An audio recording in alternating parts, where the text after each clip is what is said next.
Pernah tak korang dengar cerita di sebalik tasik Dayang Bunting di Langkawi? Bukan sekadar tasik biasa tau, tapi ada satu legenda cinta dan pengorbanan yang sangat menyentuh hati di sebaliknya. Kisahnya bermula beribu-ribu tahun dahulu di Kayangan Langkawi. Hiduplah seorang puteri jelita yang tiada tandingannya bernama Puteri Dayang Sari. Dia ni terkenal dengan kejelitaan dan kelembutan hatinya. Satu hari, sebab bosan di Kayangan, dia pun turunlah ke bumi.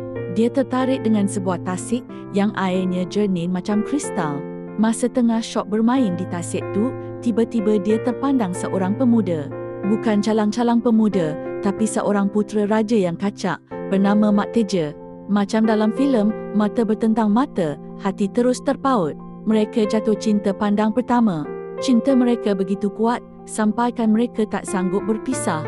Akhirnya mereka pun berkahwin secara rahsia di dunia manusia.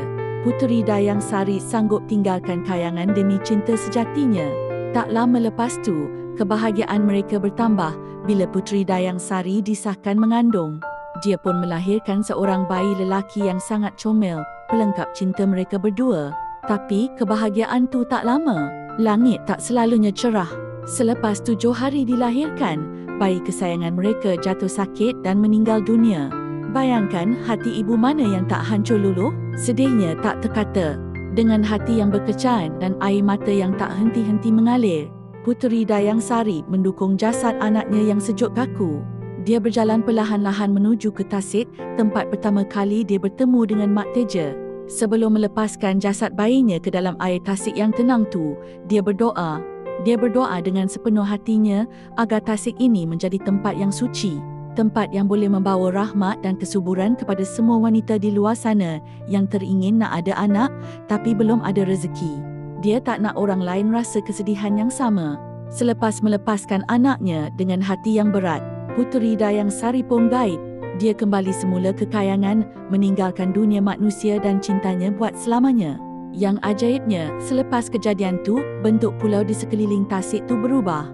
Kalau kita tengok dari jauh, bentuknya betul-betul menyerupai susuk tubuh seorang wanita yang sedang mengandung dan berbaring.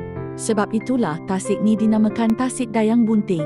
Sampai hari ini, ramai orang, terutamanya penduduk tempatan Langkawi, percaya yang air tasik ni ada kuasa magis. Kononnya, kalau pasangan yang suka dapat anak datang mandi atau minum air tasik ni, dengan izin Tuhan, hajat mereka akan termakbul. Ia jadi simbol kasih sayang seorang ibu yang abadi dan pengorbanan sucinya yang kekal hingga ke hari ini. Jangan lupa tekan butang subscribe ya. Ding dong.